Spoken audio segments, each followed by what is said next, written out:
depending on how you want to pronounce it, has been plagued by all-star due to their views on LGBT, Q individuals, and to make matters worse, an American fan was recently arrested just this week during the Iran-U.S. match for wearing a rainbow armband. So here are the details to that. The American fan is Doug. Love that guy. He's triumphantly holding the rainbow armband up high, even as he is confronted by the police in Qatar. Okay, so there he is. And here is his Twitter account where he says, "Today was a bit eventful, but I'm ready for the game." He probably knew he risked arrest, but he wore the armband anyway, and that's why I'm calling him a stud. I love that about him. And being gay is, in fact, a crime in Qatar. The country's government has previously reacted with hostility to any mention of the rainbow armbands. And FIFA stood with the government of Qatar by threatening sanctions on several European teams who pledged to wear the rainbow armband. This is a surprise. I hate that this is all happening in a country that doesn't respect people. And clearly doesn't respect people when you consider the hundreds of laborers, the migrant workers who have died while building the infrastructure necessary to host the World Cup. And I'll get to that in just a moment. Before I do, though, curious what you think, John. Yeah, I didn't even know that like, okay, let's say. Because you see the rainbow armband and you immediately want to get into it. Let's say that you believe three people and two people love each other, and it's very interesting to see that is being blocked. Let's say that you're arranged to that enough that you believe that actually have a full on sex. And okay, a symbol for that word. And what I still don't understand, I guess you have to be super sensitive and pathetic and weak for that to make any sense to you whatsoever. Totally. I will never be able to understand being that pathetic. And I think it's partly ignorance too, right? I mean, people who genuinely think that it's a choice. Like, people wake up one day and they decide, oh, I saw positive commentary about gay people, so I think I'm going to be gay. I think it doesn't work that way. I saw an armband, and I thought the armband was so weird. You just saw the armband. Are you gay now? No. Okay, well, it's not exactly beard. Yeah, I know. I mean, but also, did you get tempted to sleep with someone of the same sex when you saw the armband? Like, is that what's going through your mind? You know what I'm saying? Like, we'll not forget the fact that they said that they would allow alcohol, beer, and then immediately reneged on that. It's just... Yeah. Why stop the song out of this...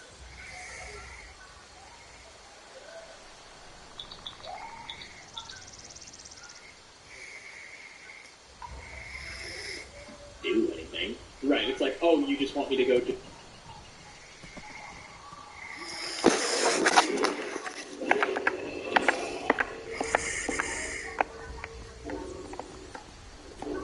Hello, and welcome back to another episode of Shapeless Skyrim. My name is Dorian. My name is Tyler. Today we're going to be looking at 3 mods, one of which is going to take the whole episode, kind of. We're going to treat this like a larger showcase for mod number 1. Well, one of us has to do something. I said no. No adventures, no theatrics, no thief chasing. And this what are you going to do? Suggested by Randy Batfleck. And this is... Let's hear it. It's a good name. We all love Batfleck. We all love me a Randy little Batfleck. Now, Tyler, look, I know you... You thieving little elf! Player through and through in Skyrim. It was your favorite class to roll as. You were deep in the Bard's College, spent a lot of time here. But we're going to change it up. I've literally never stepped foot. Got some coin coming in from my last shipment.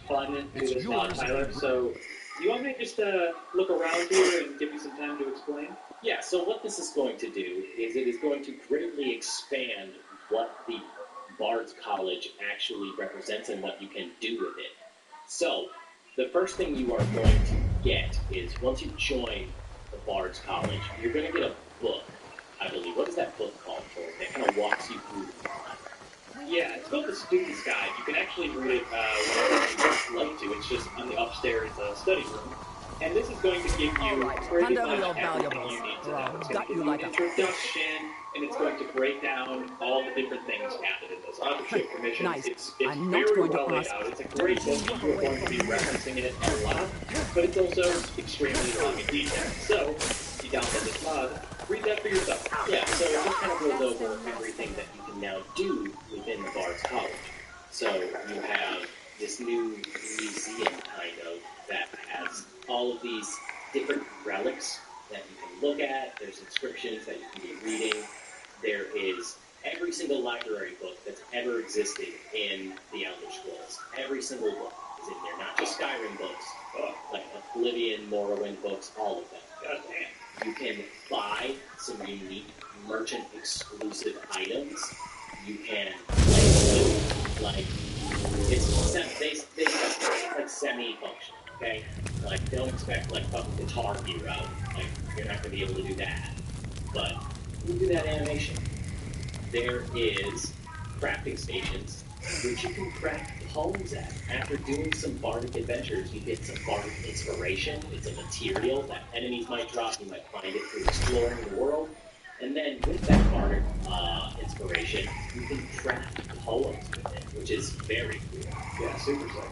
Now, you will also make money off of those poems because once you make them, you get these like licenses of sales that can act as like a new economic system essentially. And it comes with a commissions chest that you open that respawns every 10 days based on the amount of poems and stories that you've written from your adventures, which is a really cool concept because I never touched the Bardic College because I'm like, what is there to do? It doesn't give me anything. It doesn't do anything. Right, it's like, oh, you just want me to go do more Skyrim shit in dungeons? But, like, this makes it like a whole new questline faction. Like, there's a whole ecosystem going on now at the Bard's College. Yeah, there's an infinite number of possibilities now, and especially with that Bardic inspiration. Like, if you really want to roll as, like, someone who's going around the continent, like, having new experiences, and that book right there is where you start. So, if you head over to that book, you'll see a little bit of what we're talking about with this Bardic inspiration. Author's workstation. Yeah, and then right in here, you have all kinds of stuff. So if you're doing a commission where you have to write a letter, you craft it here. You get a roll of paper, an inkwell, and 3 Bardic inspiration. Because you're writing, your art comes from inspiration, which they have created by making it a physical piece of crafting material that you have to really adventure to get to. I think it's a really, really cool way to go about doing it. That book is especially important as well. Ooh, I'll take it then. So Tori, read that book. Oh, it's a consumable. Yes, the book is a consumable. So if you go over to your powers, you can equip Setup Bard Journal. And now, what's the worst place I could do this? How about right here? Hit the shout button. Ah, beautiful. Now there's my book.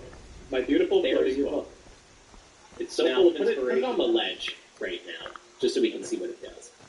All right. So, use that, and it is a mobile way to craft those stories. So you don't have to come all the way back to the Bard's College in order to do it. You can just write it on the road. You know, if you find some Bardic inspiration somewhere, you know, kind of Ghost of Tsushima that bitch. Like, sit down in a nice area and craft your story. Inspiration comes at any moment. You know, you never know when you're going to just all of a sudden be on fire for something. Like, I imagine J.K. Rowling was probably out on a hike and was like, oh, fuck, there's a wizard boy. I need to write this immediately.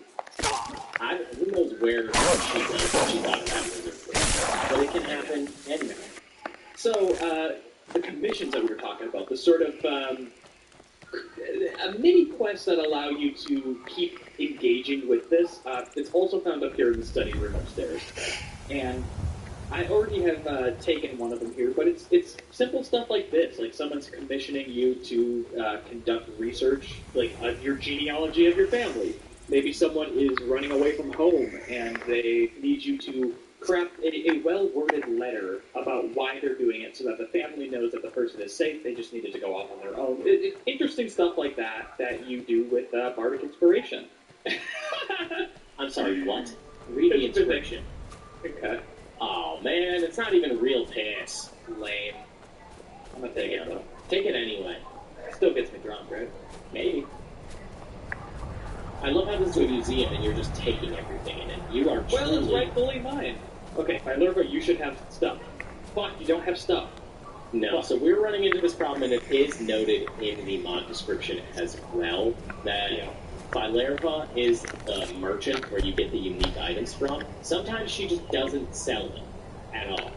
Like, the menu just doesn't come up. Yeah, in our case, that's been happening the entire time. I haven't been able to buy anything.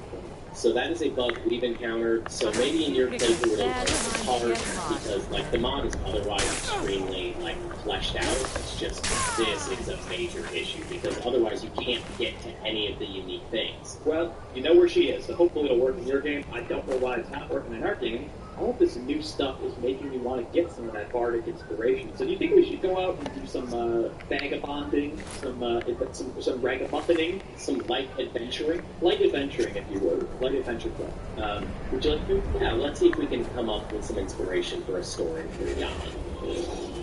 Uh-oh. Uh-oh. Uh-oh. That's a legendary dragon. Sure is. Ow, he yelled at me. Oh, fuck. Well... Hey Tyler, I found another mod. This would be leading us into mod number 2, which is called Sacrificial Maidens for Skyrim. Oh, Jesus Christ! This is the worst possible time to showcase this. Tori, give it to the dragon. Fine. Don't let our maid die. What this does, so the people of Skyrim have been deciding, hey, the dragons are attacking, maybe we can fix this. How about we sacrifice some people to the dragon? Yeah. So at every one of those dragon resting places, or dragon graveyard, there is a sacrifice. Yeah, just kind of strung up for the dragon to take, and you can save them. So she would have been dangling here, just really crucified on this bad boy, but I guess the dragon sort of knocked her loose. All you have to do is come up and put an axe on them, and they're gonna come right loose there. They can be followers if you want. Run north to Windtown. Great. Now she's on her way. There, you have saved the maiden. Now let's go see that dragon you killed. Oh, 5 bardic inspiration. Nice. And he pooped.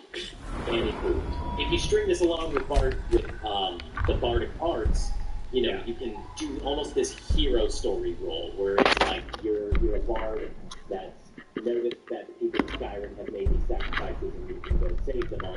You know, you're also dragon and you know that. You know that's not gonna do shit. And it gives you some bardic inspiration and a cool meaning of, hey, you can go back to these dragon resting places and there's something to it. There's an actual lore to it. Yeah, some more stuff to do. It's a great mod. Bardic arts is a great mod to implement from the start of the game. I'm Alright, let's go save some more of these maidens. Here? Yep, there. Now you see the... Run! Try to get the full free. Oh, geez. Sorry, I feel like you should have taken care of the dragon. I feel like your order of operations there was all fucked up. Well, I guess that makes sense, because he could just instantly kill her. Yeah. It seems like you only freed her to be like, get out of here, but didn't take care of the enemies. Run! Alright, I'll get it. Done. Now run. Please run. Dear God, please go. Where are you? Stop trying to do parkour. Just run. Just run. Be an efficient runner. She went into the cave? What cave is that? Bone Chop. Oh, she's dead. Oh, she's dead. There's nothing we can do. There's nothing we can do there. We did our best. Let's see if we can save a different life, because that was pointless. Damn it. I was too heroic and testing. I released all of the maidens. Save some maidens for the rest of us, Jesus. Sorry. Uh-oh, Tyler. Something else is happening. Tyler, a mod's happening. A mod is happening! Oh, fuck. Oh, sorry! Oh, fuck.